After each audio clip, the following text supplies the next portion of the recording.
Аттар келіп жатыр. Сарыныкі. Жақсы мәке?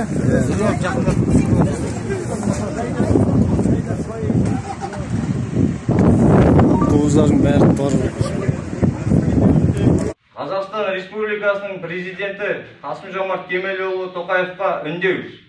Біз Токастехмунайсервис мекемесінің бір топ жұмысшыларының біздің талаптарымызды орындалмауына байланысты сізден көмек сұраймыз.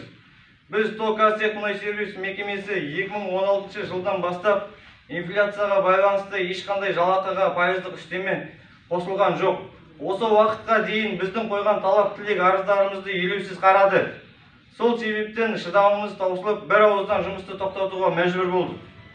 Бүгін 14.09.22 жылдан 15.09.22 жылға жұмысты бір күнге тоқтатылды.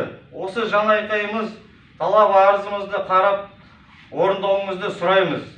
Біздің талабымыз жалақы 100% өсіру, екіншіден акционерлік қоғамы Қазпетродриллинг басшыларын шақыру. Қолдаймыз ба, жігіттер? Қолдаймыз! 14.09.2022 жылы Токастехмунайсервис мекемесінің жұмысшыларының атынан үндеуімізді еліміздің президенті Қасым-Жомарт Кемелұлы Тоқаевқа жолдаймыз. 2 жыл бойы акиматқа, еңбек инспекциясына, облыстық прокуратураға бірнеше хаттар жолданды. Ешқандай талап арыздарымыз орындалмағандықтан жұмысты 14.09.2022 жылы тоқтатуға мәжбүр болдық. 12.09.22 жылы облыстық акиматқа, еңбек инспекциясына, облыстық прокуратураға жұмысымызды бір тәулікке тоқтатуға ескерту жіберілді.